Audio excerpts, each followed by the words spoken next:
Hey, Planeswalkers, Mythras here. Hope you're doing well and staying safe. Today, I got an awesome top deck for you. We're going to cover the main deck, the sideboard, how to sideboard, and then we'll play some best of one and best of three. This particular deck definitely excels at best of one, and maybe we'll hit Mythic today. So I'm very, very excited about that. But before we go ahead and check out the deck that we're going to take in to our competitive magic, I just want to say thank you as always. I appreciate your support. Please feel free to subscribe to the channel down over there. Additionally, like the video if you like it. You can like me on Facebook, follow me on Twitter and Twitch, stay up to date on daily content like this. And additionally, feel free to check out my journey down below. You may see, like I said, me hit Mythic. And additionally, feel free to share your journey with me. I got the Untapped companion app available for you down there too. All right, Planeswalkers, let's go ahead and see what we got going on here. We have a Mono White Lifegain deck. That is right. So oddly enough, and I shouldn't say oddly enough because I'm not quite fully surprised, but definitely sold on this deck, that it's doing really, really well in best of one. And that's part of the reason, given the change and the shifts in the meta, it's definitely became very, very strong again in the best of one space. I got a sideboard there for you as well that we'll talk about here in a minute, for those of you that do like to play best of three. But I'm actually running this exact version of this deck right now at 70% plus. I think I just checked. I was like 20 and like 7 or something like that. This recent playing, and additionally just skyrocketed right through Diamond. So I took a pause right there at the last second, right before the finish line, to play through it and hopefully hit it for you today. Now, quickly, Planeswalkers, for those of you that are new, those of you that are returning, it is a mono white deck. Because everything in this is plains or mono white cards only, and then additionally it's a life gain deck because the life gain is the mechanic that we have, and everything's got some form of lifelink here or something to kind of play around it or support it, and really build the board. So this is a hard deck to take down, particularly in quick matches. So its survivability is really good. I would say that this is kind of a borderline aggro to mid-range, and I say that because a couple things. The lifelink, all that, it builds on itself really well, and then consistently stacks, and then just because the more life you get, the longer longevity you're going to have. And then additionally, we do have a few things, even though it's mostly focused, I'd say heavily at the beginning, we do have some here in the 3-drop slot, but all of it really performs well with this deck. So that's kind of the objective of the deck. That is the naming nomenclature of the deck, or naming convention. And what we'll do now is we'll go through and we'll talk about the main board, we'll talk about the sideboard, we'll talk about how to sideboard, and then we'll go play those competitive matches, like I said, both best of one and best of three. Now, as always, Planeswalkers, this deck list is available for you down below in the description, so you have access to it right away. Deck links down there as well. And then additionally, other ways, if you'd like to support the channel, like becoming a patron or joining the Discord as well, to stay in touch. So Planeswalkers, here's what we got going on. I'm going to go through this really quickly. As I said, I like to give you the 1,000-foot view right off the bat so that you can kind of think through it as we're talking about the deck in its totality, because it's very important for those of you that like to build decks, or those of you that really like to understand how they're constructed. So first off here, we have Elseed's Life Bounty. So this is an enchantment creature. We also have lifelink, and we have the ability to sack it for 1, which is very important here. This gives us a lot of survivability off a 1-drop, and a lot of things that we can do. So target creature or enchantment, again, a lot of people forget about this. I mentioned this yesterday in the Selesnya enchantment deck. We control, gains protection from the color of our choice till end of turn. So very important there. We also have a 1/of in terms of giant killer. So this is really nice because we can destroy target creature with it and have the ability to tap down with giant killer as well. And what you'll notice in this particular deck as we go through it, there are a lot of nice 1/ofs, but the core function of the deck is really driven in terms of being very linear, but allowing you to have the options that you need, particularly in best of one, to really perform well. Next, we have Selfless Savior. So here's Creature Dog again. Creature Dog. I want to say Cat Dog, but it's an old Nickelodeon show. Many of you may know. But anyway, Selfless, sacrifice Selfless Savior. Another target creature we control gains indestructible till end of turn. Very, very important. Works really well with what we have. We have Sentinel's Eyes here. So this gives us the ability to enchant a creature, give them +1/+1, give them Vigilance, exile 2 cards from our graveyard, and pull us back for 1 with its escape cost. So helpful against rogues. And additionally, again, that ability to hit in every time with the Vigilance and have a blocker is very important. Then we have Speaker of the Heavens. So this card is really, really nice. It works really, really well in this deck. You could definitely go 4 of here in this one, but we have a Vigilance lifelinker. We can create a 4/4 white angel creature token with flying, but we can only activate this ability if we have 7 life more than our starting life total. And additionally, we can't do it at instant speed, but we can do it at sorcery. So very, very nice. Very important to get this thing down early. Keep building that life ability and then getting those flyers up. I will tell you, in the current format, minus rogues and minus a Yorion, there isn't a ton of flyers out there. So this gives you a nice advantage and a nice way to kind of close out games here. And it works great against Gruul. A lot of people forget about that. Next, we got Glass Casket. So this is very important, very good in aggro matchups, good in mid-range matchups. Here, Glass Casket enters the battlefield, exile target creature an opponent controls with converted mana cost 3 or less until Glass Casket leaves the battlefield. Then we have Luminarch Aspirant. I love this card. This card is known from Zendikar's Rising really, really heavily in the counters decks. Orzhov counters, Mono White, and as well as the Selesnya counters decks.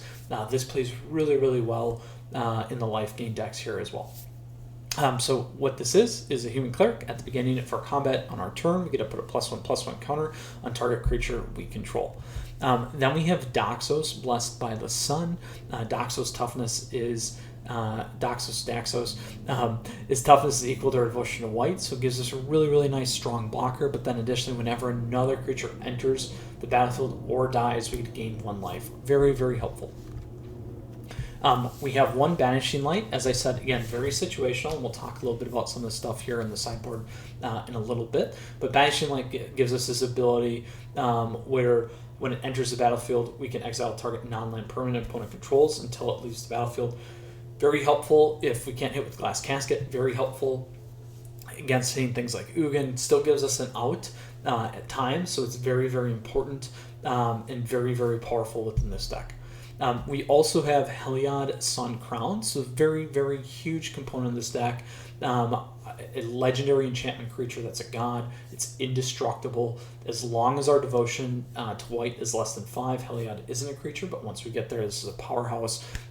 Whenever we gain life, we get to put a +1/+1 counter on target creature or enchantment we control. And then for 2, another target creature we control gains lifelink until end of turn. We have a 1-of in terms of Maul the Skyclaves. Again, another ability to fly over, get a first striker. Very, very powerful here. And when it enters the battlefield, we get to attach it to target creature we control. We have another 1-off here with Basri Ket. So legendary Planeswalker Basri here. We get to put a +1/+1 on up to 1 target creature. It gains indestructible until end of turn. We can do -2 or down 2. And then whenever we attack with 1 or more non-token creatures, so you got to remember that, we get to create that many 1/1 soldier creatures tokens that are tapped and attacking. So again, very, very powerful. And then lastly, there are 6, just an absolute blowout card if you can get there on this down 6, or a blowout emblem. At the beginning of our combat on our turn, we get to create a 1/1 white soldier token, then put a 1/1 counter on each creature we control. So very, very powerful. Then we have Skyclave Apparition. So I know many of you heard me talk about this before. It's one of the most powerful white cards in the format right now, at least out of Zendikar's Rising. Here, this core spirit enters the battlefield. We can target up to 1 non-land non-token permanent we control, we don't control, with converted mana cost 4 or less. So really, really helpful. Plays a lot in terms of hitting the board for most decks. Very, very powerful, as I said, but then when it does leave, our opponent does get to create a XX blue illusion creature token, where X is the converted mana cost of the exiled card. We also have a one of in terms of Linden the Steadfast Queen. This card's great. It's got Vigilance. Whenever a white creature we control attacks, we also gain 1 life. We have our friend Luris here, so we got 2 in the main board. So again, lifelink companion. We're not playing it for the companion, so we don't have to worry about that. But then during each of our turns, we may cast 1 permanent spell with converted mana cost 2 or less from our graveyard. So all this stuff here we get to bring back. Very, very actionable, very, very helpful. I really like what we're doing here in terms of our 3-drop slots. We have something that's going to do and change the board state, and we got a lot of different ways and flavors that we can do that. And then what I love, and this is very common in the mono white aggro deck, is Legion Angel. Once you get this engine going and you can get to 4, and if you have this, it just stacks and stacks and stacks. It becomes really, really difficult for opponents to really shut this down, and it allows you to get a free card draw from your sideboard, and then you're still getting your other card. So lots of motion going on with this deck. I've been very successful with the flavors of all these different cards, as I've said, particularly over the last day here, and ran really, really well. I enjoy how this deck is positioned. And additionally, we have Emeria Shattered Skyclave.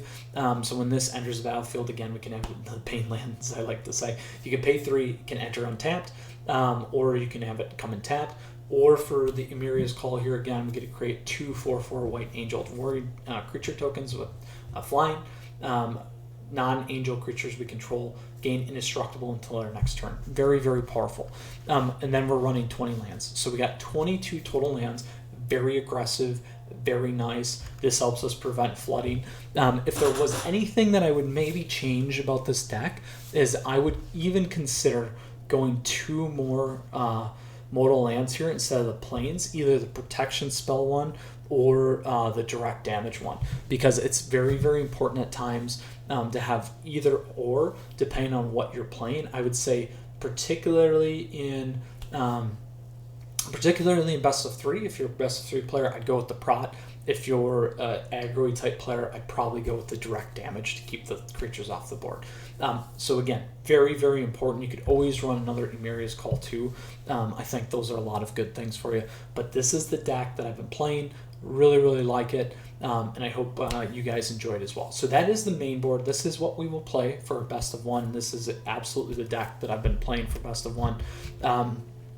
And we'll talk about the sideboard here. So I pulled this together as well with a lot of things in mind in terms of the current meta, in terms of things that you should be considering and how you want to play. So first off, we have Giant Killer. We covered this already. You're going to be playing this against decks that are running creatures that have that power 4 or greater. This works great against Gruul.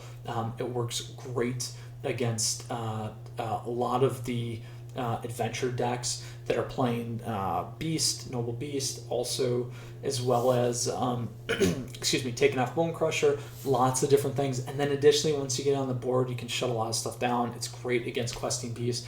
It takes out Yorion. So a lot of good areas and opportunities for you here with Giant Killer. And it could kill things like, sorry, it could kill things like the Worm too, a Massacre Worm, all those big boys. You could also play it against the deck we just did the other day, and I'm blanking on the name of the companion, Karuga, or not Karuga. That's another one we haven't seen in a while. Gyruda, there it is. Gyruda. You could play it against that deck. It would take a lot of things off the board. Next, we have Sentinel's Eyes. Again, this helps you against particularly mill decks. They're still around, obviously. Dimmer Rogues decks, still around. You get a Sentinel's Eyes down and out of your graveyard and being able to attack in both sides. It's really, really going to help against those rogue decks. So we got 2 of those there for the escape cost. Other than that, I probably, in particular, wouldn't play this, so it is slightly narrow in terms of how you're thinking, but I do want to make sure that you have some options. I haven't ran into a ton of problems with rogues. This deck's actually fairly successful against it, but this just gives you another option to access that graveyard. Then we have Banishing Light. So Banishing Light here is very particular because you want to be able to hit things that you can't normally hit already between Glass Casket and Skyclave Apparition, and you definitely going to want it to get things off the board, particularly things like the Esper Doom decks, any Doom decks. Very, very helpful there. It's also great against Gruul aggro decks, very good against other mid-range decks as well. So lots of considerations for this, and we'll talk about the sideboarding here in a little bit, but it is fairly easy to kind of move in and out. Now, here is a card of great importance. I think this one's definitely underplayed, but has a ton of value. So we have Idol of Endurance. So this is an artifact that when it enters the battlefield, we get to exile all creature cards with converted mana cost 3 or less from our graveyard until Idol of Endurance leaves the battlefield. So this is very powerful against rogue decks. It's also powerful against mill decks, and very, very helpful again against some mid-range decks. So what happens is, for 2, we can tap until end of turn. We may cast a creature spell from among the cards exiled with Idol of Endurance without paying first mana cost. So this essentially helps you clean out your own graveyard and then pull anything out and play this and get access to it again after paying 2. And most of the stuff that we have here is pretty low, so very, very important in terms of the casting cost, and it makes for a great long range late or mid game to late game type ability in deck, particularly with this access. So very, very helpful, very, very powerful, and allows you to get and play a lot of things that might have gotten removed off the board. So who wouldn't want to double up on a lot of these creatures and things that you could absolutely play again. Then we have Elspeth's Son's Nemesis, again in mind here for rogue decks. So getting a Planeswalker on the board is going to be pretty powerful. Additionally, it is a little bit spendy, but again helps you with some of those later game decks, particularly if you get into top deck battles with rogues. Here you exile 4 other cards from graveyard, you can bring it back in. Gives you the life gain at -3, which is helpful in terms of your life gain deck. -2, we can create 2 1/1 human creature tokens, and then additionally up to 2 creatures get +2/+1 until end of turn. So it can help you be a nice closer or finisher if you need that additional added punch there. Then we have the Legion Angels. So we already talked about this. This in particular is for this one, but a thought that you could do is you could absolutely add another one into the main board at times, so that you get access to the Angel again from a 2, increasing your odds by 2x to getting a chance of getting the other 2. That isn't a bad one, and also depending on the decks that you play, like rogues, you may want to do that as well. In particular, where would you play this? You can make that play outside the main board play really anytime you want. It gives you an opportunity to go over the top depending on the deck that you're playing as well. But 4 just gets a little expensive when you're trying to be a little bit more of an aggro deck. And then last but not least, we have Flying First Strike and a lifelink with Baneslayer Angel.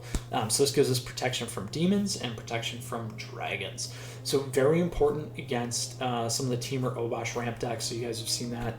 You guys can check that video out if you haven't seen it. Very helpful against flyers, helpful against Yorion decks. Lots of good spots for this, but this is going to be more of that late game transition again, when you need to have that one-off option and get access to answers. This is a great answer for you in some of the best of 3 stuff.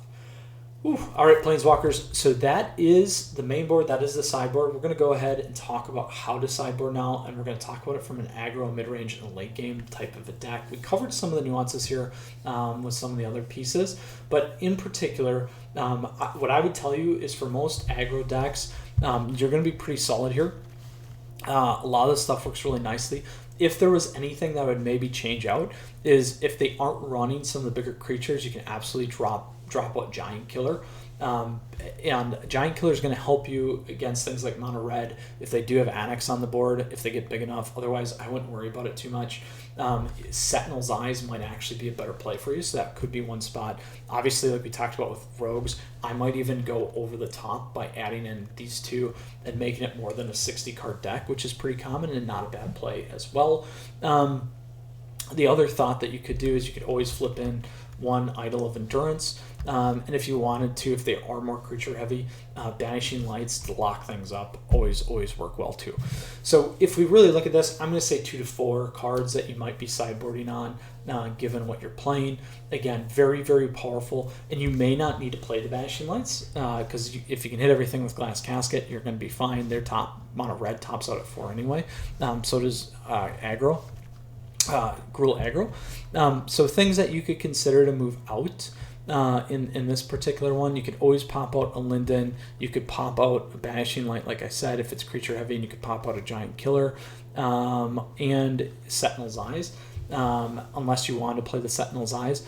Again, that's kind of 3 to 4 there. The other things that you could do is you could drop the Glass Casket down 2 and add in some of the Banishing Lights to give you some options on some of the higher level stuff. Mostly in this deck, though, what I wouldn't change up, but you could, if they don't have direct kill access, mono red's gonna be pretty good, aggro's gonna be pretty good, rogues is pretty good about that. But if they are playing something else, and particularly maybe a mirror match too, you could always drop out 1 or 2 Selfless Saviors and put something else in the higher end of the curve, because then you could shift it to a little bit more mid-rangey game instead of like a direct aggro game, because as long as you get the life gain and you have it here, you're going to survive. So you can play the odds from that perspective as well. It may be more valuable for you just to lock their creatures up instead of having some of these lower value cards in terms of holding that board state. And then again, you could always play Idol of Endurance and get some of these things back too. All right, so mid-range. So mid-range is going to be a tougher matchup in terms of some of the sideboarding. I'm saying that versus the aggro.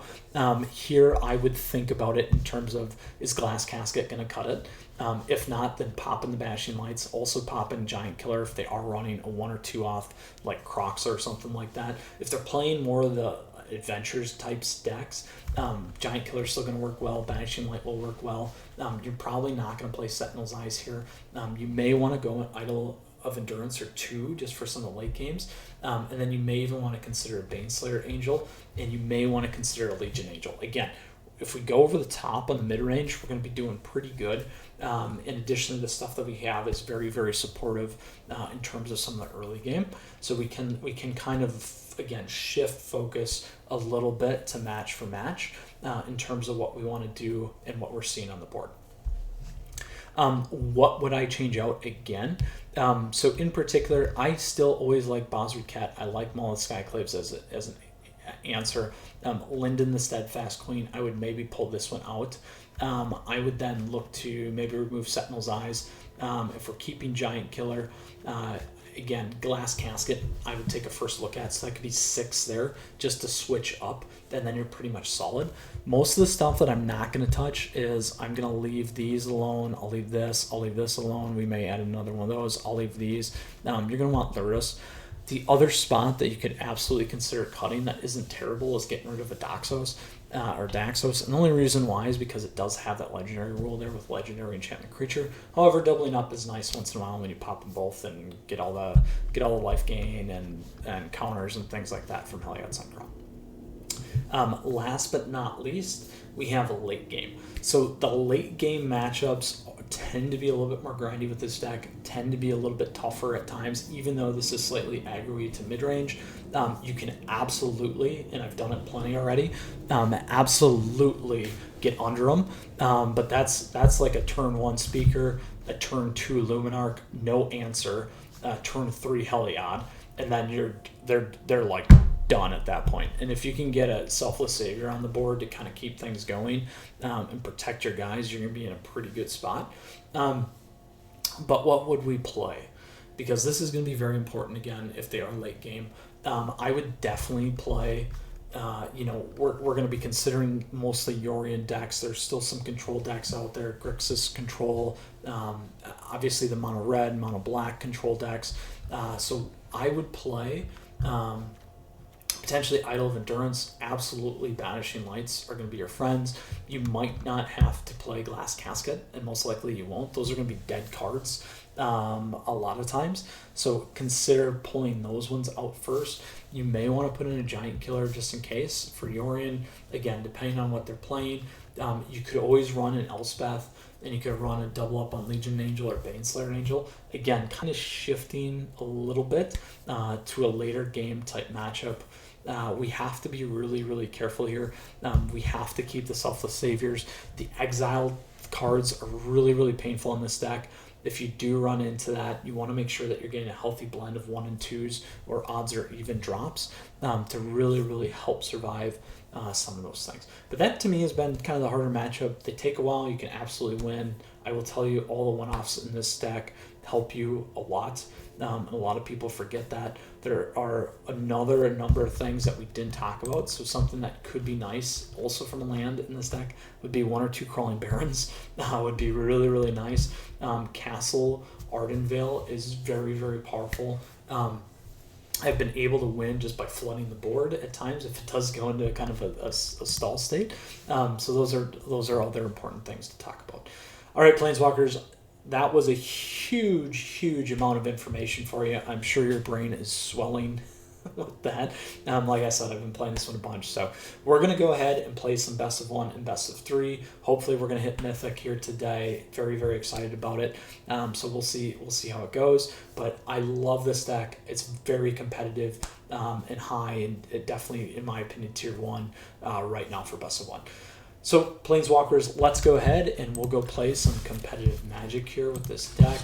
I'm going to flip over to the one because I just adjusted just a couple things in the sideboard for you here. And we're going to go right into it and play our standard ranked. Now quickly, as always, I just want to say thank you, Planeswalkers. I truly appreciate your support. Please feel free to subscribe to the channel down over there. Additionally, I got to turn that volume down. Additionally, please feel free to like the video if you like it. You can like me on Facebook and follow me on Twitter and Twitch as well to stay up to date on content like this and other ways to support the channel as well down below in the description.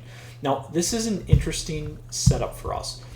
It's very painful, and here's why. We got a Yorion deck off the bat.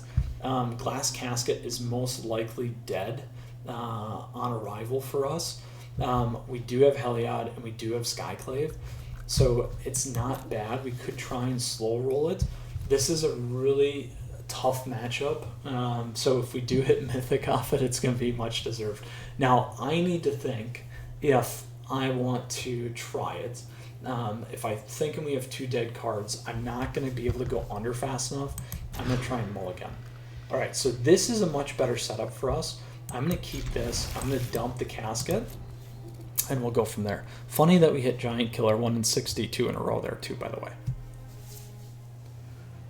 So again, I'm making the assumption they're most likely going to be Esper. They're most likely going to be a Doom something deck. Now, if they aren't, it will most certainly be a slightly different variant here, which I'd be okay with. Now, what I need to debate is if they do take Elcida off the board here.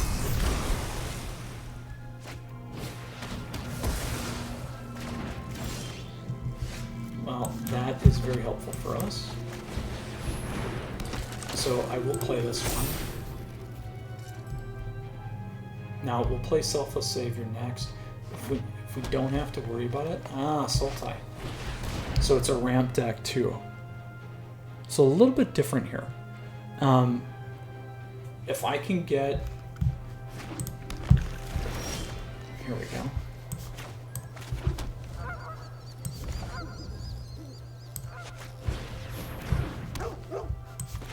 So I'm actually going to play this one here too.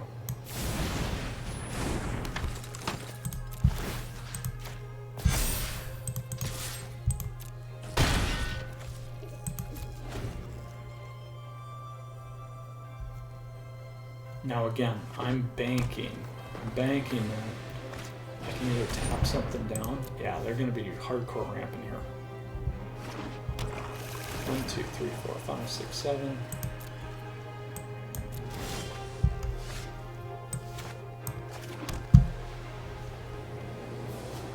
So we can go Spell Seed. We could go Lurrus. 1, 2, 3, 4, 5, 6, 7. They have Ugin next turn for sure, so they have to have it in their hand. I'm willing to bet that they probably do as well.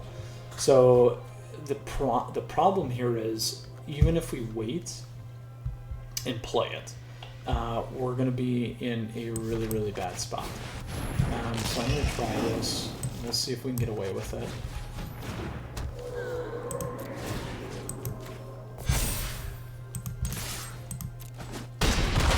So we're going to be close to lethal next turn, otherwise they're going to blow us out with Ugin, and that's going to be the choice that we take.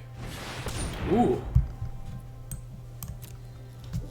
Ooh, ooh, ooh. So let's see what we have here.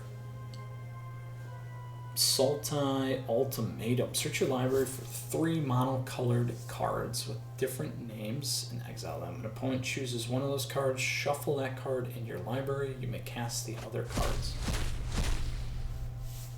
Oh, here we go. So,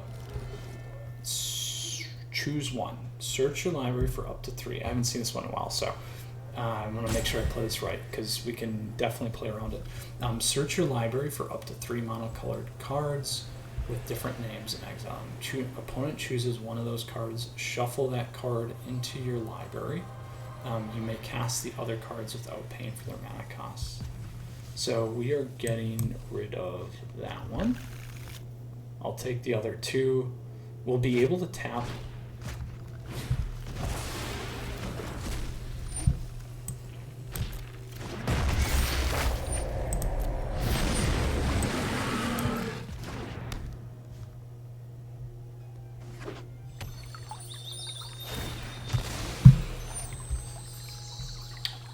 Ooh.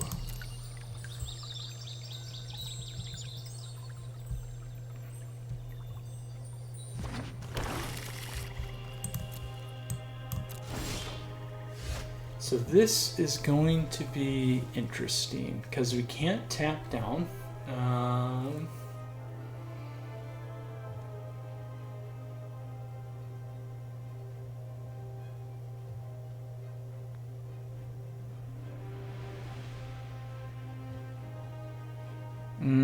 This is going to be tough. This is going to be a tough one. I need to think about how I'm going to play this. I need the life gain.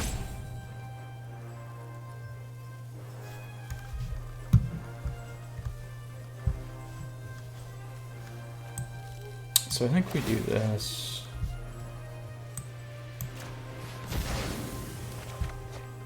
Here we go. Protection from blue.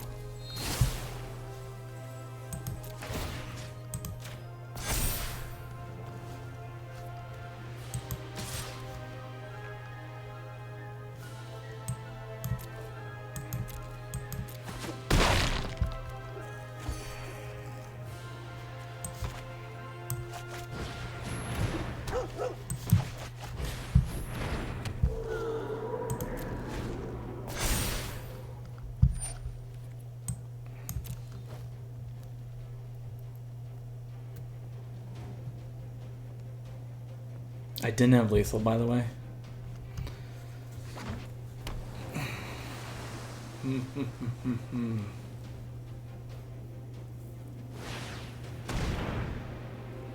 Oh, there you go.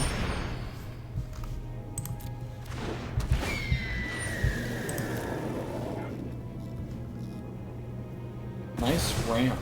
Nice ramp. We're gonna run into a problem.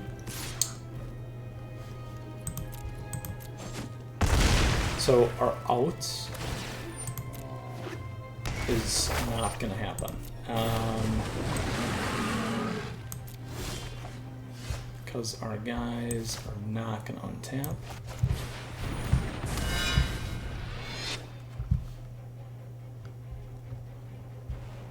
So here's what we can do. We'll just do that. Bring that back in. And then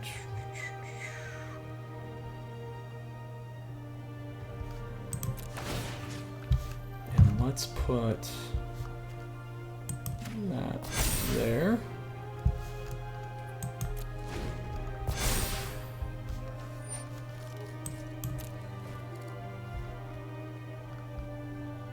Not dead yet. So 16, 20. Oh, we're dead.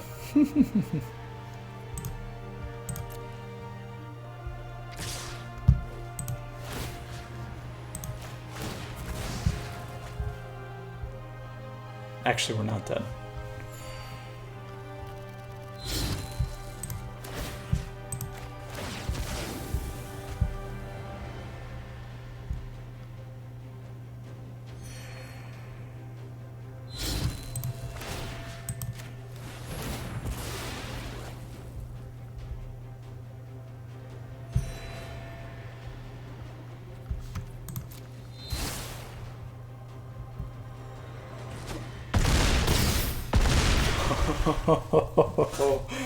Oh, too bad we didn't have an aggro card.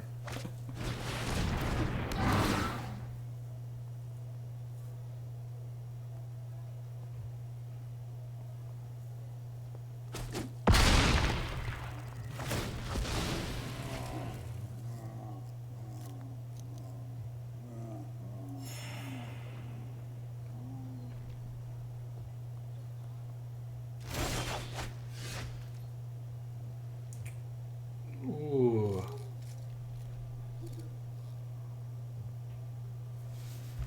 So we go here.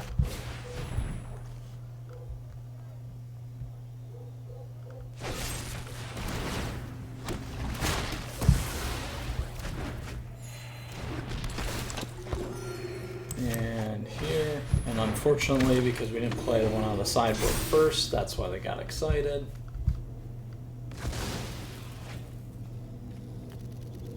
I'm happy they hit their ramp. We got to see a interesting deck on the least, and we'll play it out. And there we go. All right, we'll let them finish. Not bad. We may still got a shot at making Mythic though. We'll see. The best of 3 match is going to be a little bit harder.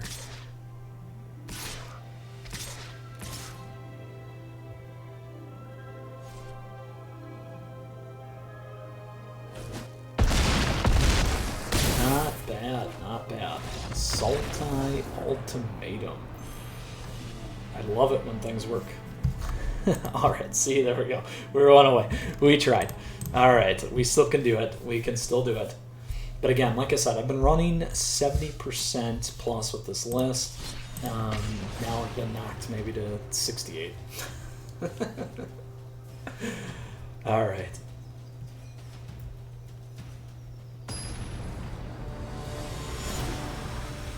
On to our next best of 1. Sakuai. Sentinel's Eyes. We want to keep that. I'll keep this for now. Ooh, Field of Ruin. There we go. This is a better play now. Mono Black.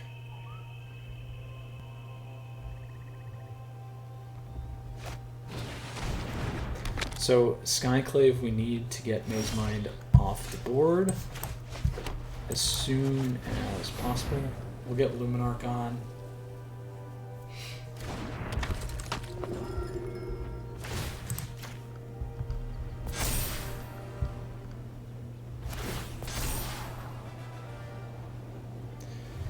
Now, I can think about this because we gotta get to 7.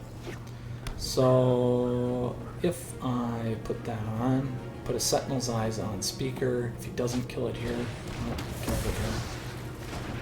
So now we'll play, we will absolutely ping ourselves.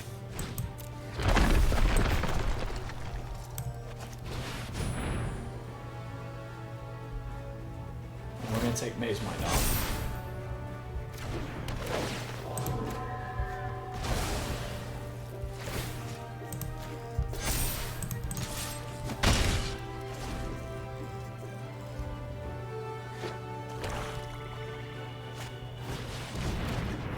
So Glass Casket doesn't hit here, unfortunately. So these are both dead. We'll go Doxos. We'll do this. So we need to keep the pressure on. I don't like it to give them the draw, but I don't have a choice. Oh, they didn't go for it.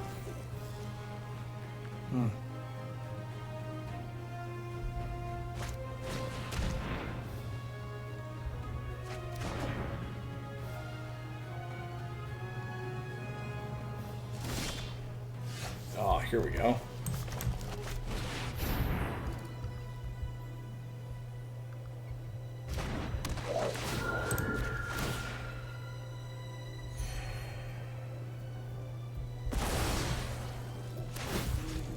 We'll go with Doxos, so that's at 9.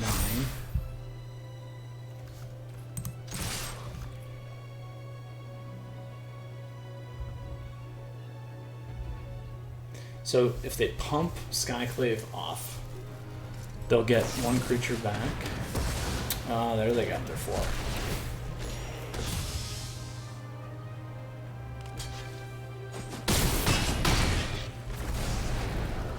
So good news here is we still have Glass Casket.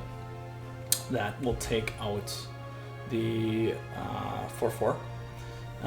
Then what we do, if they don't kill anything on the board here, if they can't get it, we can still get through for lethal.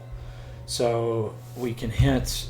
We have enough in our graveyard, so that's fine. We're still gonna go search, pull land.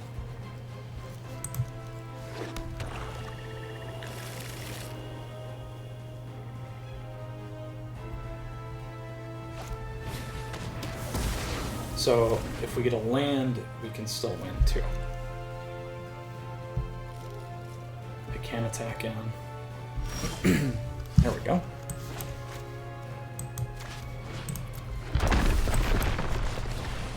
And this is the 1 benefit, and we did it! Yes! Very, very nice. It worked out. We got the Glass Caskets to do something, and we're back in it. We're right on the cusp. So we will go play our best of 3 match, because that is the episode, that is the format. So very nice, Planeswalkers. We lost to a Sultai Ultimatum deck, so I haven't seen that one, which is nice. And additionally, we beat a mono black control deck, so it worked out really well. We will go play our best of 3 here. Traditional standard ranked. There's the Slesley Enchantments deck you guys can check out, and Mono White Lifegain in best of 3. So let's see how this goes. Now, Planeswalkers, as always, I just want to say thank you. I appreciate your support. Please feel free to subscribe to the channel down over there. Additionally, like the video if you like it. You can like me on Facebook, follow me on Twitter and Twitch to stay up to date on content like this and daily videos. Feel free to hop into the Discord down below in the details and support the channel other ways by becoming something like a patron as well. So, all right, Popeye MTG it is. We are first. We will play first. I will keep this because we don't quite know what they are yet.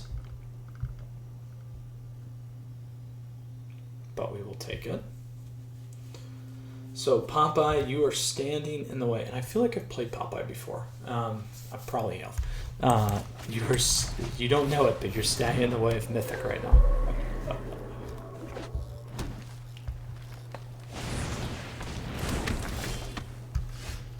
All right, we will keep this. Probably could have attacked in. They probably wouldn't have blocked there. But that's fine. So we got a Gruul Adventures deck.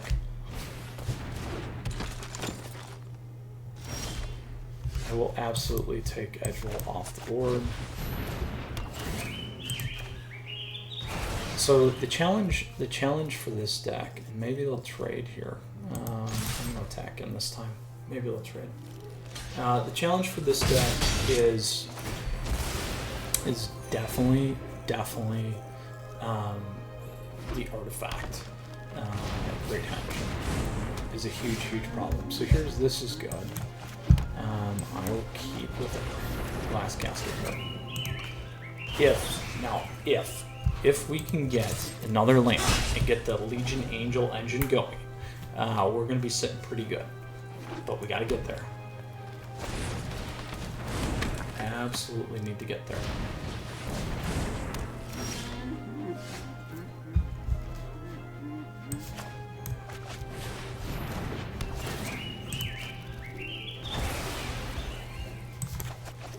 Still have a chance. We're sitting well.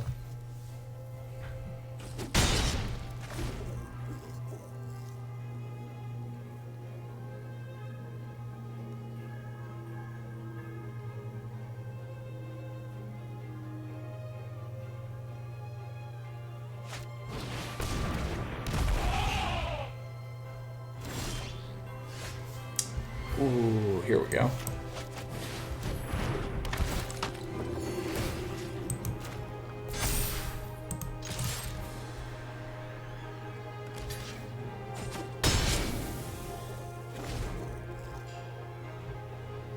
I will give him a shot with Kazundu. So even with the cleave, it's going to be a 6, so they can do 12. I'm okay with letting them hit it. Oh, they could fight. Oh, they could fight. They could fight, and that's exactly what's going to... Ooh, that's not what happened. That's not what happened. I can deal with this for right now. Absolutely. And we're going to get Scoos off the board, because that is what we should do.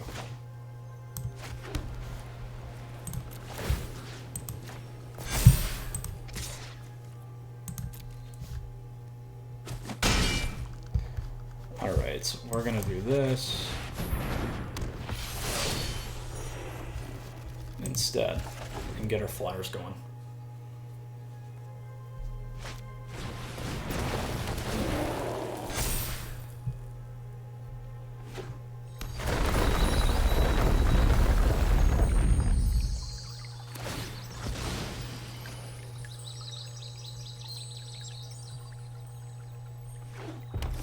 So they got enough cleave still.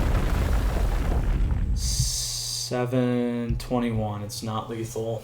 So if, depending on what they do, if they can swing in, that's, so they could go 18, 8-6, still not enough. Not gonna block, because it'll cost them 4, and we actually have lethal on the board, close to lethal. 9, 10, will be close.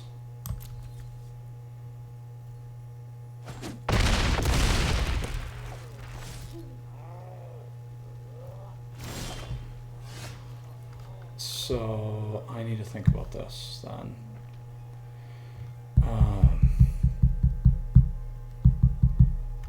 I will have to block. Let's do this. Let's go to attacks.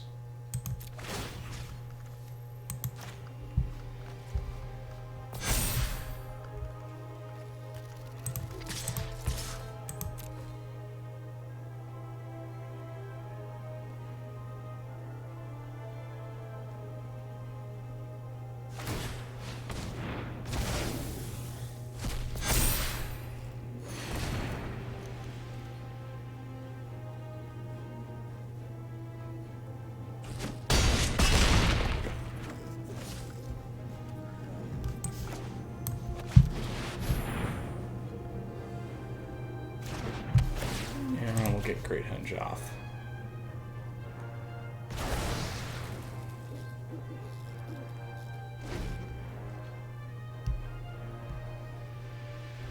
So they have lethal if they have double and a and a cleave. They have it. There's no way I can block through this, which is unfortunate.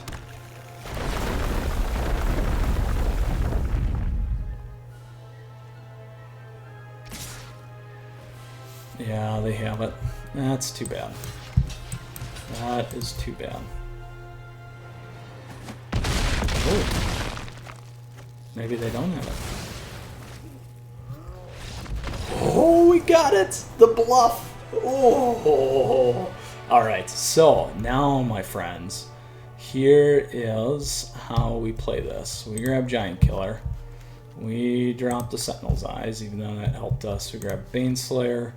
We're going to double up on Legion Angel. Glass Caskets are going to be our friends. We're going to drop 2 of these guys. We need to get 3 of those in. So we still have 3 that we need to flip out. We'll drop this. I like Bosri. I like Maul. These hit a lot of stuff. I will drop... I like the speakers here still. Let's drop 1 L-Seed. And... we don't have to worry about the mill, but I do like the flyers. Oh, let's go back on that one. So we can lock a lot down here. We got a lot of killing that we can do. We got a lot of blocking. All right, this looks good to me. I like it. Let's do it. All right, Popeye. We got another chance. Whew, you had me shaking. You had me shaking like bacon. All right. Ooh. And I will keep this because I got a Vanishing Light.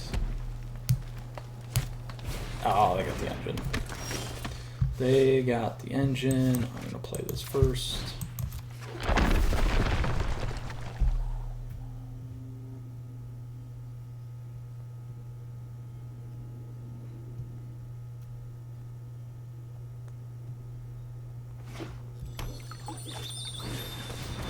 Ooh, doubling up.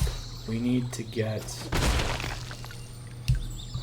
some exiling on the edge levels. If we can do that, we'll be in a good spot. There we go. That is a lovely, lovely top deck for us. I will definitely Skyclave Apparition the other Edgewell if they don't play it. There we go.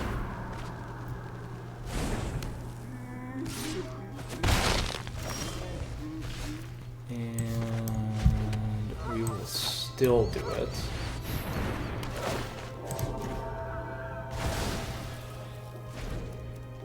Because I'm not worried about the Lovestruck Beast.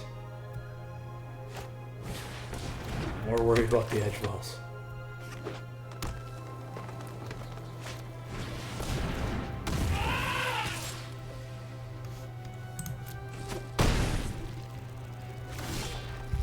Alright, so we can go to 4.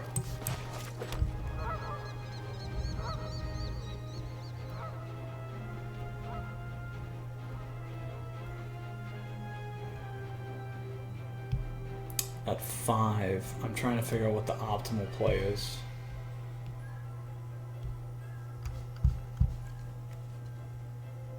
I think we do this.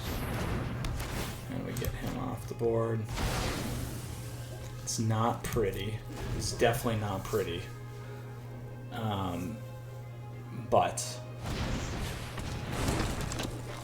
But we can get Doxos and Heliod in next turn.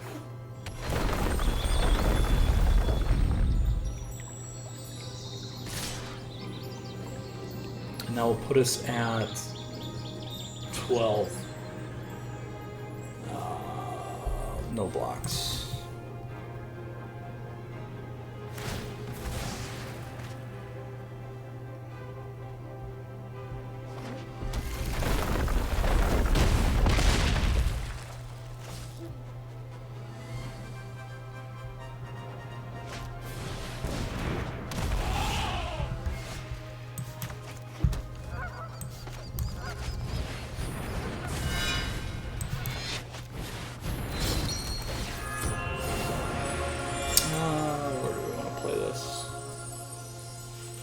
So 3s we can trade.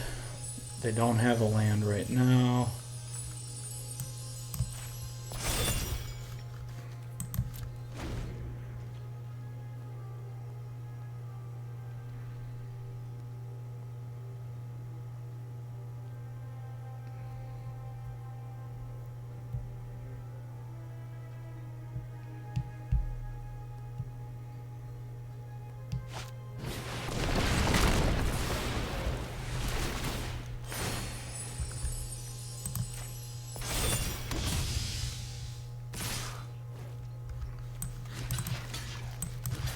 Oh, one through.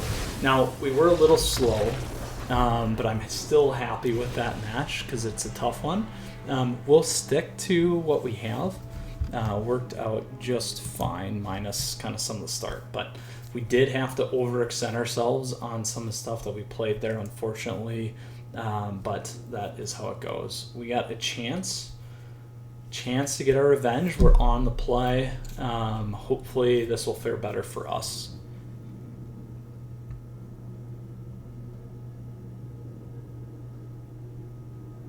Uh-oh, they're making a bunch of adjustments. They had the Edgewells, 2 or 3 of them, both games, my friends. That is a lot. All right, we'll play first. Here we go.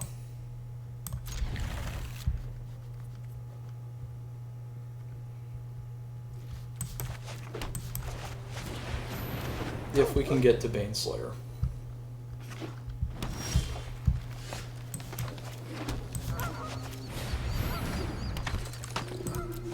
I'm actually going to load Luminarch up.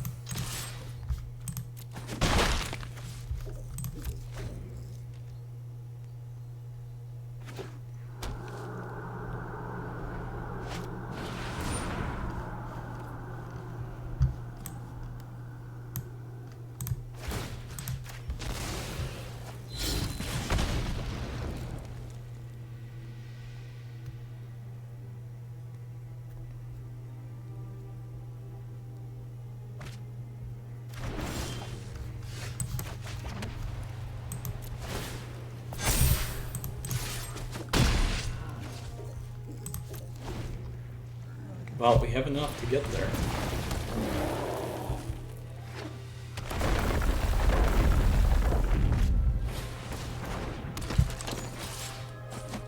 I don't care so much, to be honest, about that, but we definitely lucked out. I'm gonna save this one.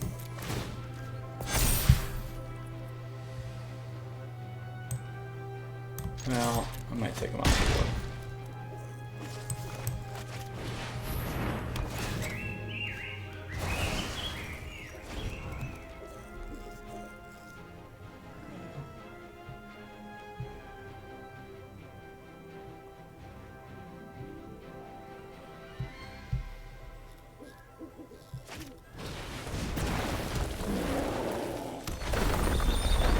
Good thing we took him off.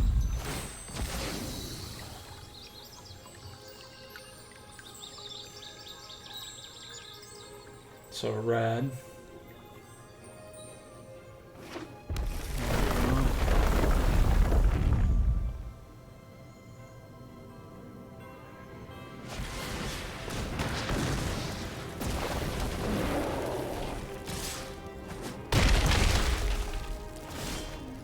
Interesting, they didn't do that off the bat.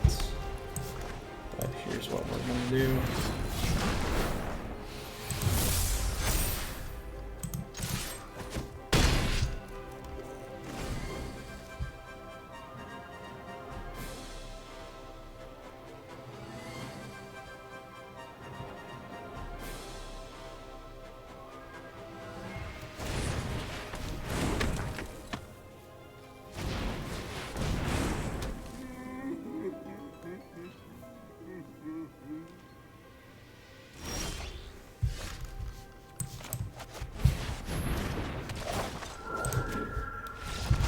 Boom! We did it! We did it, Planeswalkers!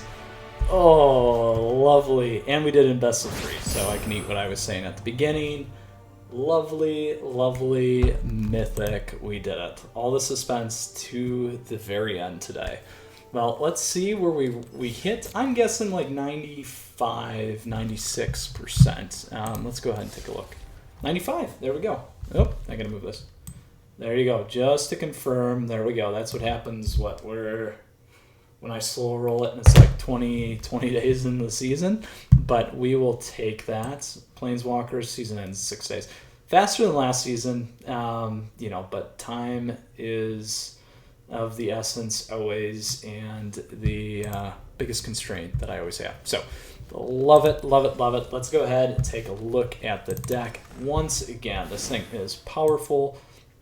Like I said, this is my version and my take on Mono White for best of 3.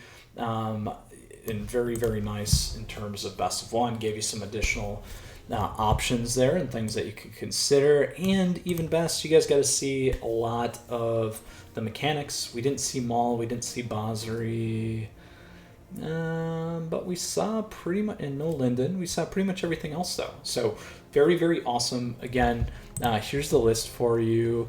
It is available down below in the description, so you have access to it right away. Deck link with the list as well. Here's the sideboard, my lovely sideboard.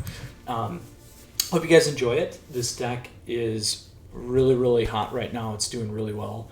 Obviously, like I said, I'm running over 70%. We hit Mythic with it today, which is exactly what I was hoping, so it played out. And last, Planeswalkers, again, as always, I just want to say thank you. I appreciate your support. Please feel free to subscribe to the channel down below over there. And additionally, feel free to like the video if you like it. You can like me on Facebook and follow me on Twitter and Twitch as well to stay up to date on content like this, and stay tuned for the daily Mythic videos. Other ways to support the channel down below. As I've mentioned before, you can hop in the Discord and hang out. If you got questions, happy to answer there, or become a patron as well. So, all right, Planeswalkers, love it. Great day. I was sweating a little bit there. I'm glad we were able to pull it off here and hit Mythic for you. And as always, you stay safe. I'll see you again soon. Stay tuned for a lot more stuff coming your way. Take care.